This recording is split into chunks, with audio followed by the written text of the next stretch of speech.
Jake Morrison wiped the sweat from his face as he finished checking the last sensor outside his small shelter. The wind was getting stronger, and dark clouds covered the sky above the frozen planet. He had been living alone on this cold world for 2 years now, studying rocks and minerals for the human colony back on Earth.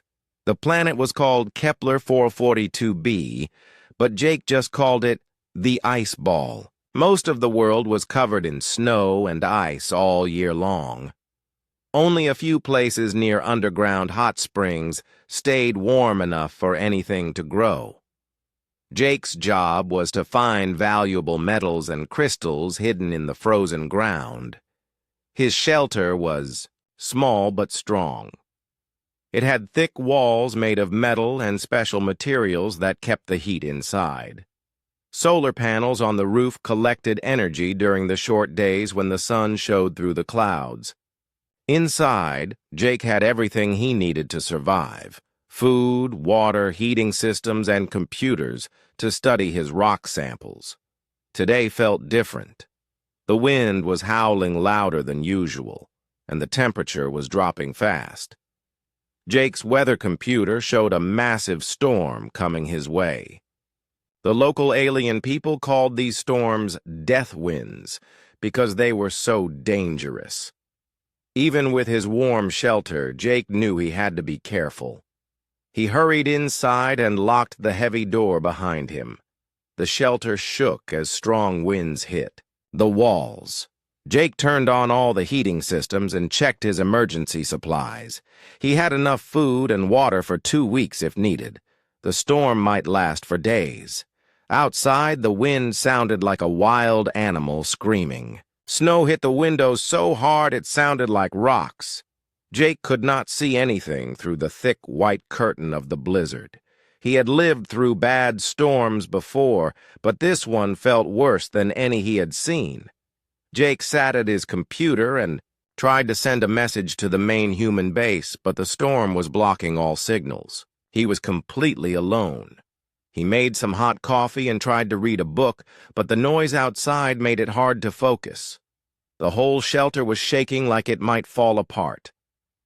Then something strange happened. His motion sensors started beeping. Something big was moving outside, getting closer to his shelter. Jake looked at the computer screen, but he could not see anything clearly through the storm. The sensors kept beeping louder and louder. Jake grabbed a flashlight and went to the small window by the door. He pressed his face against the cold glass, trying to see through the swirling snow. For a moment he thought he saw a dark shape moving toward his shelter, but then it disappeared in the white storm. The beeping stopped. Jake thought maybe the sensors were broken by the wind. He went back to his coffee, but then he heard a new sound. Someone or something was trying to open his door. The metal door made scraping noises as if hands were pulling at it from outside. Jake's heart started beating fast. No human should be out in this storm. The nearest human base was over 100 miles away. Wild animals lived on this planet, but they usually stayed away from human shelters. Jake picked up a metal tool to defend himself just in case. Suddenly, the door's emergency system activated. Someone had used the outside emergency button. The door started to open automatically, letting in freezing wind and snow. Jake backed away as a tall figure stumbled through the doorway and fell onto the floor. It was not human. The creature was taller than Jake, with long, thin arms and legs. Its skin was pale blue, almost white, like ice. It wore clothes made of thick fur that were now covered in snow and ice. Long white hair hung around its face, and when it looked up at Jake, he saw large dark eyes that seemed to glow in the dim light. Jake had never seen one of the native people up close before. The humans called them Velkari. They lived in small groups across the frozen planet, hunting and gathering food. The human scientists had tried to make contact with them before, but the Velkari always ran away. They seemed to be afraid of humans. The Velkari woman, Jake could tell it was female by her smaller size and the way she moved, was shaking from the cold. Ice covered her fur clothes, and her lips were turning dark blue. She was clearly freezing to death. When she saw Jake standing there, her large eyes went wide with fear. She tried to stand up and run back outside, but she was too weak and cold. She fell down again and started making sounds in her own language. Jake could tell she was very scared. Jake dropped his metal tool and held up his hands to show he meant no harm. The woman kept trying to crawl toward the door, back into the deadly storm. Jake knew that if she went outside again, she would die in minutes. "Wait," Jake said softly. "It's okay. I won't hurt you." The Velkari woman did not understand his words, but she heard his gentle tone. She stopped crawling but kept watching him, with frightened eyes. Jake slowly moved to close the door, keeping the deadly cold outside. The woman made a worried sound, thinking he was trapping her. Jake pointed to the storm outside, then to the warm shelter around them. He tried to show her that staying inside was safe, while going outside meant death. The woman seemed to understand, but she was still very afraid of him. Snow melted off her fur clothes, creating puddles on the floor. Her whole body was shaking, and Jake could see she was badly hurt by the cold. If he did not help her soon, she might die even inside his warm shelter. Jake moved slowly toward his supply closet, keeping his hands where the Velkari woman could see them. Every movement he made caused her to tense up, ready to run. But she had nowhere to go. The storm outside was still roaring, and opening the door would mean certain death. The woman was shivering so hard that her teeth were clicking together. Jake could see frost on her pale blue skin, and her breathing was quick and shallow. He had seen these signs before in humans who had been out in the cold too long. She needed help right away, or she would die. Jake pulled out a thick thermal blanket from his closet. The woman watched him with wide, frightened eyes as he approached her. When he held out the blanket, she flinched away from him. Jake stopped and placed the blanket on the floor between them, then backed away. "It's warm," Jake said quietly, pointing to the blanket. He wrapped his arms around himself and pretended to shiver, then pointed to the blanket again. "Warm." The Velkari woman looked at the blanket, then at Jake. Very carefully, she reached out and touched the soft material. It was indeed warm. She pulled it toward herself and wrapped it around her shoulders. For the first time since she had arrived, Jake saw some of the fear leave her eyes. Jake went to his small kitchen area and started heating water for tea. The woman watched his every move. When the kettle started to whistle, she jumped and made a sharp sound in her language.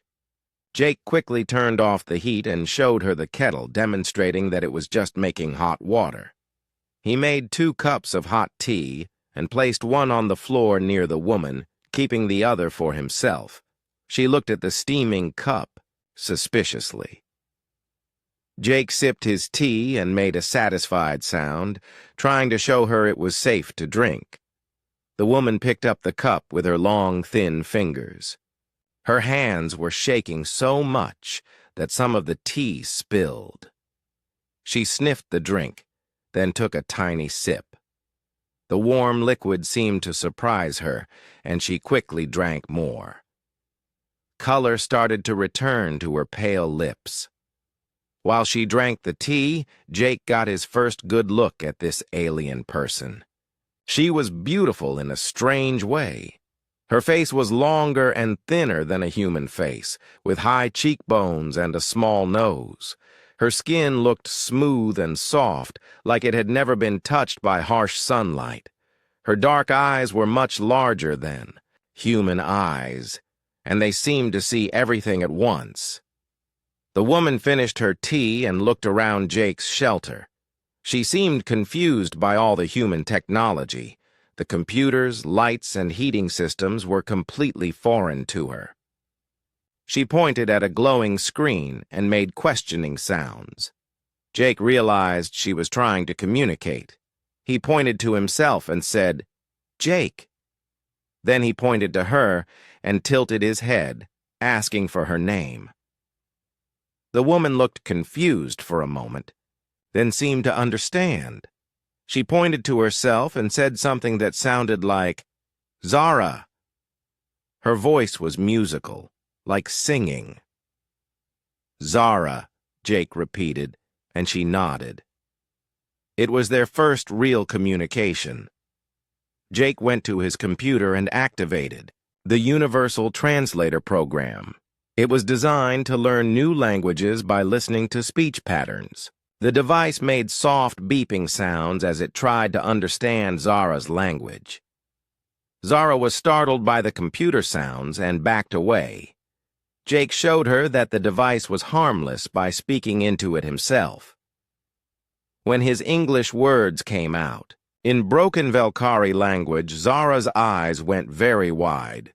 She had never heard a human speak her language before, even if the translation was rough. Jake pointed to his medical supplies and then to Zara's hands, which were still blue from the cold. She understood that he wanted to help treat her injuries, but she was afraid to let him touch her. Among her people, humans were known as the Firebringers, dangerous creatures who had survived their harsh homeworld through violence and cunning. Everything Zara had been taught about humans told her that Jake should have killed her by now or made her his prisoner. Instead, he was offering her food, warmth, and medicine. This did not match what her people believed about humans. Jake sat down across the room from her and started treating a small cut on his own hand, showing her how the medical supplies worked.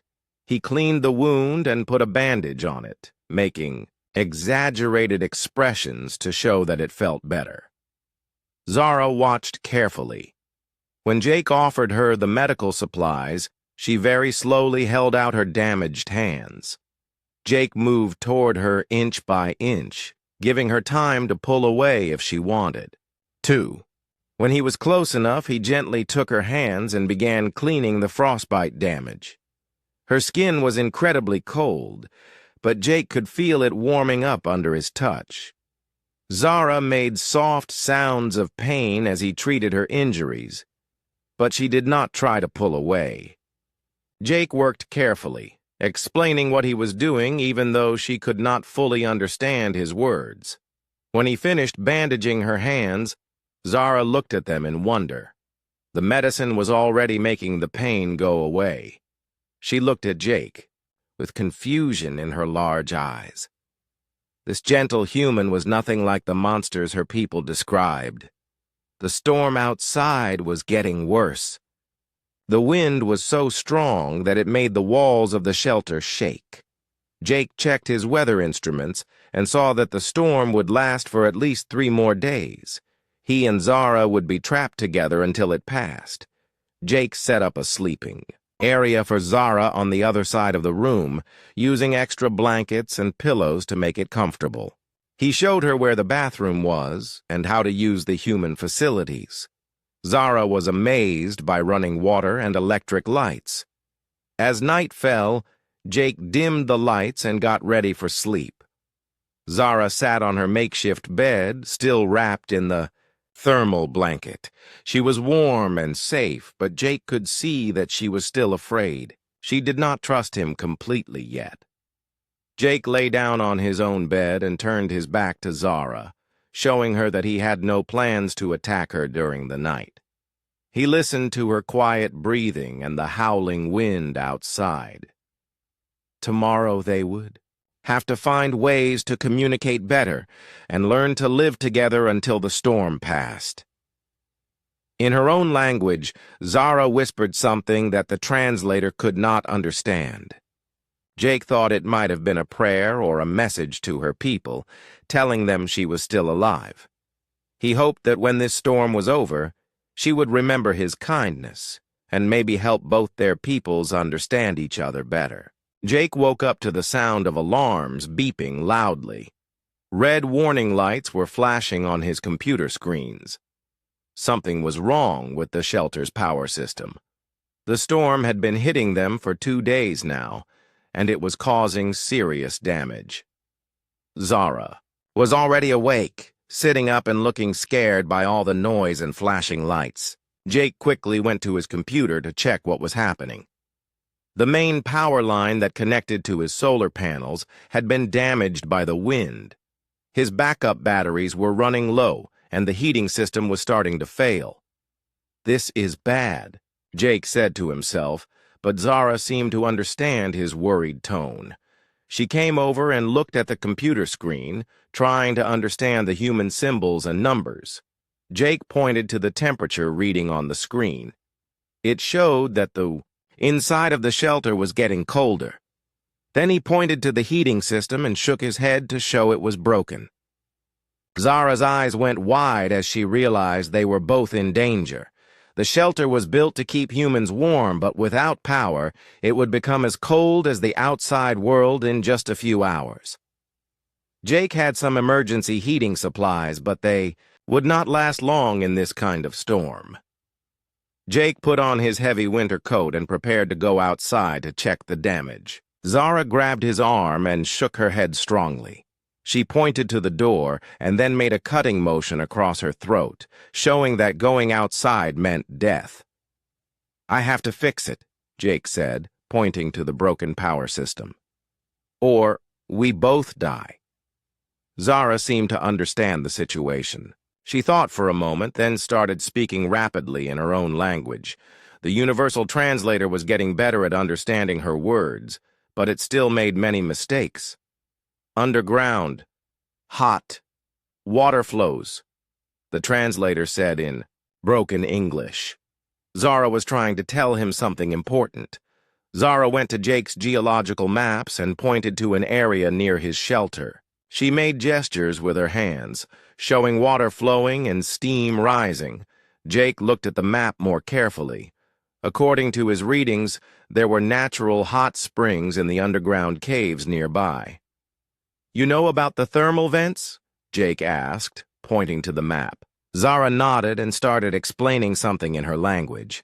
The translator worked hard to understand her words. "My people use warm earth for cold times. Old knowledge." Jake realized that Zara's people had been using geothermal energy to survive on this frozen planet for thousands of years. They knew things about this world that humans had not discovered yet. Working together, Jake and Zara studied his geological equipment. Zara showed him readings that he had not understood before. The thermal vents were not just random hotspots. They were connected in a network under the ground. One of these vents was very close to Jake's shelter, maybe just 20 feet below the surface. "Can we dig down to it?" Jake asked, using simple words and gestures. Zara nodded and pointed to Jake's tools. She had seen her people do similar work before, but never with human technology. Jake had a small drilling machine that he used for taking rock samples. It was not designed for this kind of work, but it might be strong enough to reach the thermal vent. They worked together to move the heavy drilling equipment inside the shelter. Jake showed Zara how the machine worked, and she showed him exactly where to dig based on her people's knowledge of the underground heat sources. The work was hard and dangerous. As they drilled down through the floor, cold air rushed into the shelter. The temperature dropped even more, and their breath started showing in white clouds. But Zara encouraged Jake to keep going, using gestures and her few English words. "Deeper," she said, pointing down. "Hot water. Close." After 3 hours of drilling, they hit something. Steam started rising from the hole they had made. Jake stuck a temperature probe down into the opening and smiled when he saw the reading. The underground water was hot enough to heat his entire shelter. Working together, they built a simple heating system using pipes and a small pump from Jake's emergency supplies. Zara's understanding of how heat moved through rock helped Jake position everything correctly. Soon, warm air was flowing through the shelter again. As they worked, Jake and Zara learned to communicate better. She taught him words in her language, and he taught her more English words. Zara learned to say warm, safe, good, and friend. Jake learned Velkari words for water, earth, cold, and help. When the heating system was working properly, they sat down to rest and eat. Jake opened cans of human food and shared them with Zara. She was curious about the strange tastes and textures. In return, she took some dried meat from her own supplies and shared it with Jake. It tasted different from anything he had ever eaten, but it was good. During their meal, Zara started telling Jake about her people. Through the translator and simple gestures, she explained that the Velkari were facing a terrible problem. The planet was getting colder each year, and their traditional hunting areas were freezing over. Food was becoming harder to find, and many of her people were dying. "My group," she said, pointing to herself and then to the window, "looking for new warm places to live." Jake understood. Zara had been part of a scouting party, searching for new territories where her people could survive. That was why she had been so far from home when the storm hit. "Where are your people now?" Jake asked. Zara pointed toward the mountains in the distance. 3 days' walk. When no storm, they wait for me." Jake felt sad when he realized that Zara's people were probably thinking she was dead. They would not know that she was safe in his shelter. "My people," Jake said, pointing to himself. "We are not all bad. Some of us want to help, not hurt." Zara looked at him for a long time. Everything she had been taught about humans said they were dangerous and selfish, but Jake had saved her life, shared his food, and worked with her to solve problems. Maybe her people were wrong about humans. "You are different," she said carefully in English. "Not like stories about firebringers." Jake learned that firebringers was what her people called humans. They believed humans were violent creatures who had survived their harsh home world by fighting and destroying everything around them. "Some humans are like that," Jake admitted, "but not all of us. I came here to learn about your world, not to take it away from you." As the storm continued to rage outside, Jake and Zara spent time learning about each other's worlds. Jake showed her pictures of Earth and explained how humans lived there. Zara drew pictures in the dust on the floor, showing him about Velkari, cities built into mountains and caves where they stayed warm. By the end of the 3rd day, they had become real friends. Zara was no longer afraid of Jake, and Jake had learned to respect the intelligence and wisdom of her people. They had worked together to survive, and both of them were stronger because of it. But Jake worried about what would happen when the storm ended. Would Zara's people accept that a human had helped her? Would they believe that humans could be trusted? And what would happen to Zara when she had to choose between her old beliefs and her new friendship with a human? On the 4th morning, the storm finally began to weaken. The terrible howling of the wind became quieter, and Jake could see patches of clear sky through his windows. The deadly blizzard that had trapped him and Zara together was coming to an end. Zara stood by the window, looking out at the snowy landscape. She seemed both happy and worried. Happy because the storm was over, but worried about what would happen next. She had to return to her people, but how could she explain that she had been living with a human? "They will come looking for me," Zara said in her improving English. My brother Kale. He leads our hunting group. He will not stop searching until he finds me." Jake nodded. He understood that Zara's people would be looking for her. What worried him was how they would react when they found her alive and unharmed in a human shelter. Would they think Jake had captured her? Would they try to rescue her by force? Around noon, Jake's motion sensors started beeping again, but this time the signals were different. Instead of one person, the sensors showed a group of figures moving across the snow toward his shelter. They were coming from the direction of the mountains, exactly where Zara had said her people were waiting. "They are here," Zara whispered, looking out the window. Jake could see several tall figures moving through the snow. They were Velkari, carrying long spears and wearing thick fur clothing. Even from a distance, Jake could tell they were moving, like warriors, ready for a fight. "Kyle," Zara said, pointing to the tallest figure in the group. "My brother, and Nix, our war leader." Jake felt his heart beating faster. He had weapons in his shelter, tools and equipment that could be used for defense. But he did not want to fight. Violence would only prove that Zara's people were right to fear humans. "What should I do?" Jake asked. "Should I hide? Should I run?" Zara looked at him with serious eyes. "No running, no hiding. If they find you hiding, they will think you are guilty of something bad.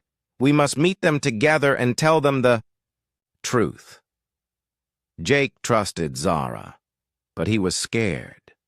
These Velkari warriors had probably never seen a human before. They expected to find Zara dead or captured, not sitting peacefully with her supposed enemy. The group of Velkari stopped about 50 feet from Jake's shelter. One of them, who must have been Kale, called out in their musical language. Zara answered through the window, her voice strong and clear. Jake could not understand their words, but he could hear the surprise in Kale's voice when he heard his sister answer. The warriors started moving closer to the shelter, their weapons ready. "What is he saying?" Jake asked. "He wants to know if I am hurt," Zara replied. "He wants to know if you are holding me prisoner. I told him I am safe and free." But Kale did not sound convinced. He shouted something that made Zara flinch. The universal translator caught some of the words.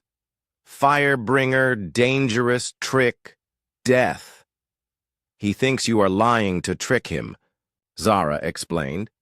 "He thinks you forced me to say I am safe." Jake realized they had to show the Velkari that he meant no harm.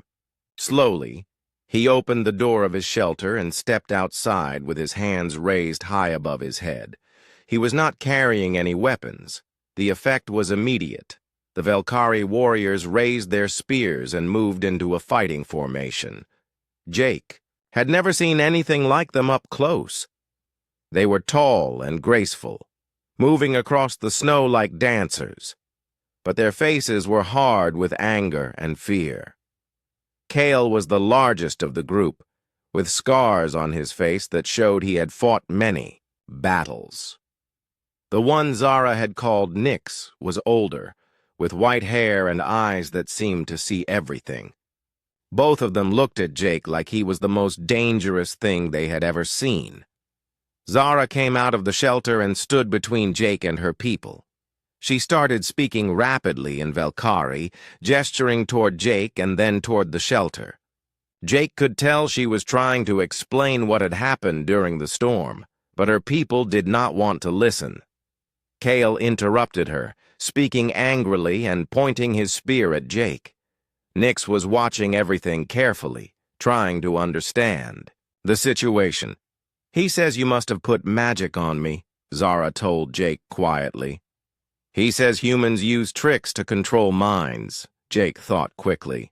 He had to prove that he was not a threat and that he had helped Zara willingly. He went back into his shelter and brought out his geological survey equipment. The screen showed maps of the entire region, including the locations of thermal vents and mineral deposits. The Velkari watched suspiciously as Jake activated the equipment. He found the data about underground heat sources and showed it to them. Even though they could not read the human symbols, they could see that the maps showed the warm areas where their people might be able to survive. Jake pointed to the maps and then to Zara. Through simple gestures, he tried to show that Zara had helped him understand these underground heat sources. Without her knowledge, he never would have been able to find them. Zara understood what Jake was trying to do. She started explaining to her people how she and Jake had worked together to survive the storm. She showed them the improvised heating system they had built and explained how Jake had shared his food and medicine with her.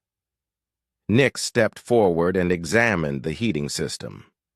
She was old enough to recognize the wisdom in what had been done. The combination of human technology and Velkari knowledge of the planet had created something neither group could have made alone. But Kyle was still suspicious. He argued with his sister, asking why she would trust a firebringer. The translator caught fragments of his words. Lies, trap, danger to our people. That was when Jake made his most important decision. He took his complete geological survey data, 2 years of work studying the planet, and offered it to the Velkari. The data showed locations of thermal vents, mineral deposits, and safe areas all across the continent. This information could help Zara's people find new places to live and survive the increasing cold. I give this to your people, Jake said, speaking slowly so the translator could help. Free gift, no trade, I want to help. The Velkari were shocked. This human was offering them incredibly valuable information without asking for anything in return. Kale looked confused and angry, like he could not understand why a human would do such a thing. Nix studied the offered data carefully. She was wise enough to understand how much this information was worth. With this knowledge, her people could find safe places to build new settlements. It might save their entire civilization, but just as the tension was starting to ease, new sounds came from the distance. Jake heard the rumble of human vehicles approaching. His own people had finally come looking for him. The Velkari immediately raised their weapons again. They thought this might be a trap, that Jake had been keeping them busy while human soldiers surrounded them. Kael shouted orders, and his warriors prepared for battle. No! Zara cried out. Jake did not call them. He has been with me the whole time. But the damage was done. Both groups were now ready to fight, and Jake found himself standing in the middle of what might become the first war between humans and Velkari. Everything he and Zara had built together was about to be destroyed by fear and misunderstanding. Jake looked at Zara, and she looked back at him.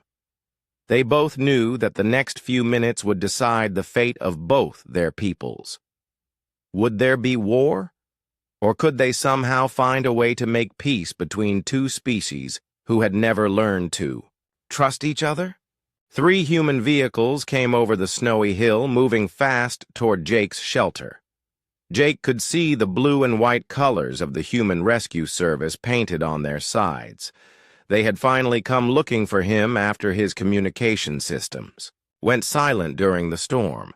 The Velkari warriors moved into a defensive circle around Kale and Nyx, their spears pointed toward the approaching vehicles.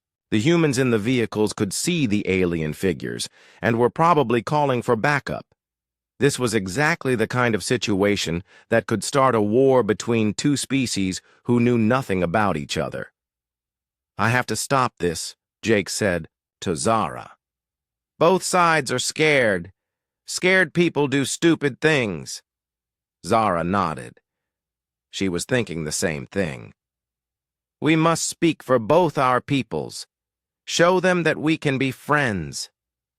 The human vehicles stopped about 100 feet away, just out of spear range. Jake could see figures moving inside the vehicles, probably putting on protective armor and getting their weapons ready. The humans would have better technology, but the Velkari knew this planet and could move through the snow much faster. Jake walked to the middle of the open space between the two groups. Zara walked with him, staying close by his side. Both groups watched them nervously, ready to fight if anything went wrong. "This is Captain Lisa Hayes from Human Colony Base 7, a voice called out through a loudspeaker on one of the vehicles. "Jake Morrison, are you being held prisoner?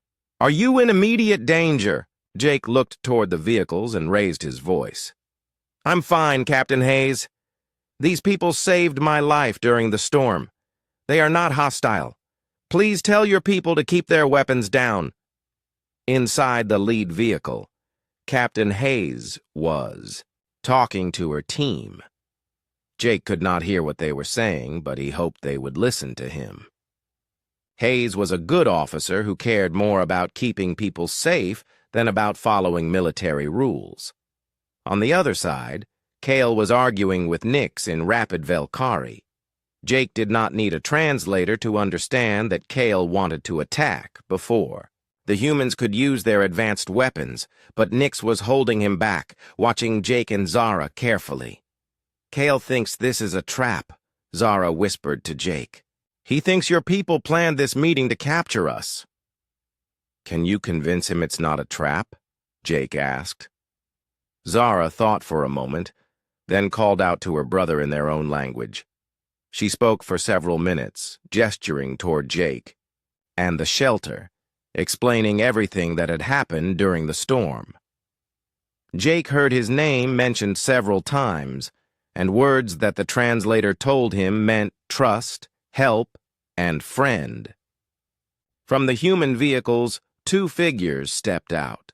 One was Captain Hayes, a tall woman with short brown hair and the confident walk of a career soldier. The other was a man in a white coat, probably Dr. Ryan Carter, the colony's chief scientist. Jake knew both of them from his time at the main base. "Jake," Captain Hayes called out, "we need you to step away from the aliens so we can talk safely."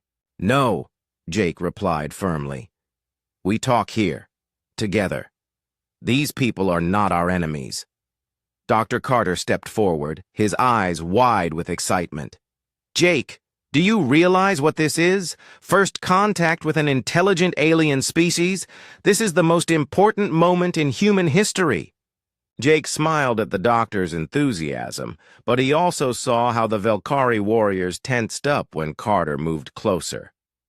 Any sudden movements could trigger a fight.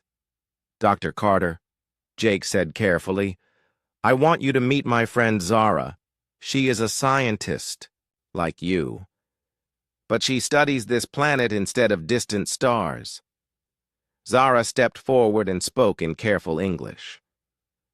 "I greet you, human scientists. I hope we can learn from each other." The effect of hearing an alien speak human language was immediate. Both Captain Hayes and Dr. Carter stopped moving and stared at Zara in amazement. Behind them, Jake could hear excited voices from the other humans in the vehicles. "She speaks English?" Dr. Carter whispered. "We taught each other," Jake explained. "Humans and Velkari can communicate. We can understand each other if we try." Captain Hayes was more practical than the excited scientist. "Jake, what do they want? Why are they here?" Jake looked at Zara, and she nodded for him to explain. "Their people are dying, Captain. The planet is getting colder, and their traditional hunting grounds are freezing over. They're looking for new places to live." "Are they looking to take our territory?" Hayes asked, her hand moving toward her weapon. "No," Zara said quickly. "We want empty lands, warm places where no humans live. We do not wish to fight." Nix, the elderly Velkari leader, stepped forward and spoke in her own language. Zara translated her words. Nick says her people have lived on this world for thousands of years. She says there is room for both humans and Velkari if we are wise. Dr. Carter pulled out a tablet computer and started taking notes. Jake, this is incredible. Think of what we could learn from each other.